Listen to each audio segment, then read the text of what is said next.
Well, hello, boys and girls. It's the big day. I've been waiting over a year to finally try the all-new Mustang GTD. This is the homologation version of their GT3 race car, which I will actually get to try here at Chuckwalla in a little bit for road and track. I'm actually out here because I'm driving the entire family of Ford Performance Mustangs. So before we go on to the track at Chuckwalla, we're going to put the car in manual mode. We're also then going to put it into track mode, which will drop it on those helper springs it's got, like the Ford GT. I have to put it in park, and then I hit OK, and now there it goes. So it drops it a few millimeters, and now I can go back into drive and manual mode.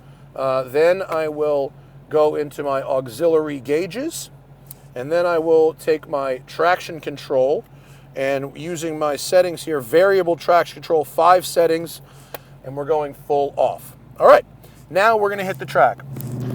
Now this video is gonna be a little light on B-roll. This is a road and track shoot I'm piggybacking on, so this is just a little taste, and hopefully we'll get to produce a prettier GTD video a little later. But we're gonna go out on the Chuckwalla and run a few laps, and you're really gonna see what this thing does. It's a pretty special thing.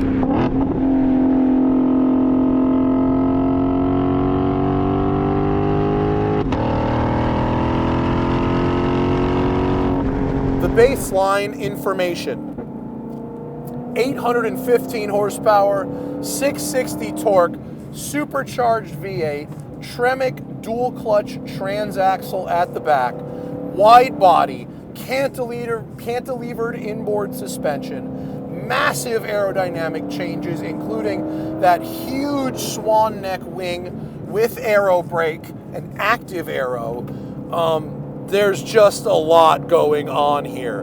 Porsche has said outright that they want to go after the GT3 RS, and at the end of this video, I'll tell you how they did. But here we go, on to the back straight, letting the Cup 2s eat. 100, 112, 115, 121, 130 on the brakes into third. Turn it in real hard in this uphill. The turn in, amazing. The brakes, amazing. The brake pedal has a fabulous bite to it. The balance, I really like. Most of Chuckwalla here is going to be third, fourth gear, but it's got a ton of grip with these Cup 2s, and it's got a great front to rear balance. Now, I know this is an enormous car. It's like the size of a Tahoe, and that will and may come into play when street driving. But here on the circuit, especially when I have it to myself, I'm not feeling the size. I'm feeling the speed. I'm feeling the grip, braking at the 2 board, no problem. Very, very sharp turn in. The steering feels better than the Dark Horse, and it's actually not as alignment sensitive as the Dark Horse.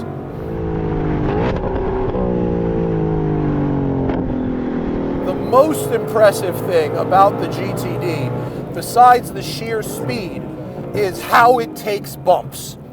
Every bump is a 1 up, 1 down. It's not bouncy like the Dark Horse or other fast Mustangs. The refinement of the suspension is really very extraordinary, and that comes into play on track when I'm taking curbs like here, and it really does a fabulous job of maintaining that contact patch through the bowl. Tons of grip at the front, tons of grip. Turn it in harder, and it sticks. Right here, hit the curb on the inside, boom, hit the curb on the left side, load up the right tire. Yes! Hits the red line there, does not upshift automatically. Thank you, Ford, that is correct. Wow, the brakes, really, really good. Ooh, and I did a nice lift there to tuck the nose at the mid-corner. Car listened to exactly what I wanted it to do. Coming down there on power, hitting that curb, outside wheel remains very stuck. Oof. The balance is really exceptional. Woof.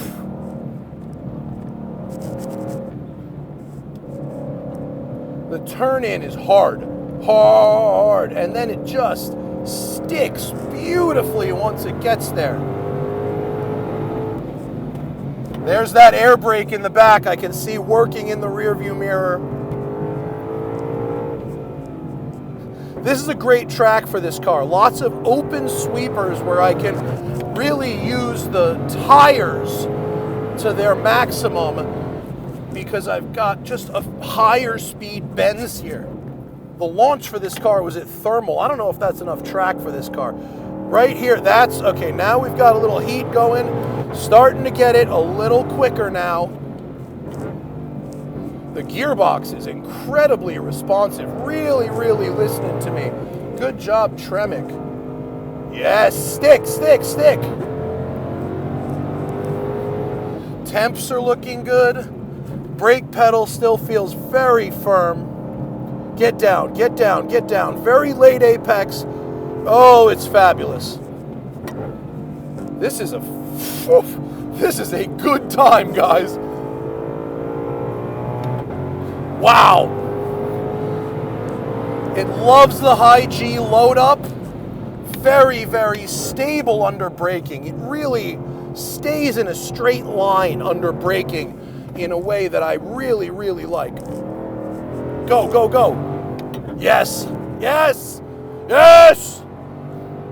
America. It's not a good time to be proud of America, but in this case, I will make an exception. Wow, this car is so responsive to that light mid-corner lift off the throttle. It tucks the nose. If you just start to get that hint of understeer, a little lift, it tucks the nose fabulously. And brake. Woo! This is a great car for a smooth driver. If you love a smooth steering input, this is your car. Unbelievable. Unbelievably good. Really, really, really good.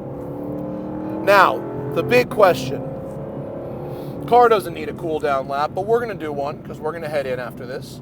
I think we've made our point with this video. Ford would love, as soon as I got out of the car the first time, the Ford people were like, how does it compare to GT3 RS? Both cars feel big considering how small they are inside.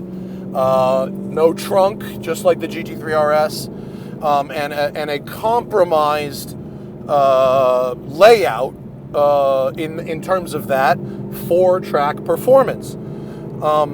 The GT3 RS benefits in a couple of ways this car never can. Porsche's 4-liter flat-six engine. They can't do it. They can't compete. The front engine, rear V8 supercharged, on its best day, cannot compete in feel and precision with that 4-liter Porsche engine. The gearbox gets awful close to PDK on the track. Gotta be honest, that's fabulous. That last bit of fit and finish and attention to detail in the interior, from where I'm sitting here, this is regular Mustang. From where you're sitting in a GT3 RS, there are more changes from the regular 911, but even that is at a higher level than this. And remember, the GTD and GT3 RS are fundamentally the same price. You're talking about cars that start with a 3 or a 4. And so, consumer advice, do you buy a GT3 RS or do you buy a GTD? It's feel. It's all about feel. The GT3 RS is the most narrowly focused 911. You have to already like 911s. You have to already want the most narrowly focused version of what that car does and is good at and feels like. GTD, this is the best Mustang I've ever driven. Straight up, bar none. Does that make it as good as a GT3 RS? On track? Maybe. It might lap faster. It's certainly as balanced, as responsive. You don't have as much minute level of control. But I see what they're going for, and given what Ford is normally doing with their company, this is an amazing thing. Everybody involved in this deserves praise. But I'm not sure if it's going to capture Porsche people, and I'm not sure the GT3 RS will capture Mustang people. At this price point, we're not going racing. We're buying a vibe. We're buying a style, an aesthetic, and feeling. On the track, is one more fun than the other? They're both incredibly fun. One is pretty much the best of the front engine rear drive setup, and the GT3 RS is unique to what Porsches do with that rear engine flat six configuration. Not to take away from the GTD, it's absolutely fabulous. Please read my story about the entire family of Mustang sports and race cars in Road and Track coming out this month. I'm sorry this video was a little stripped down, not as much B-roll, but I wanted to give you my thoughts on the GTD, and this was my opportunity to do it. So thank you for watching, and I'll see you guys next time.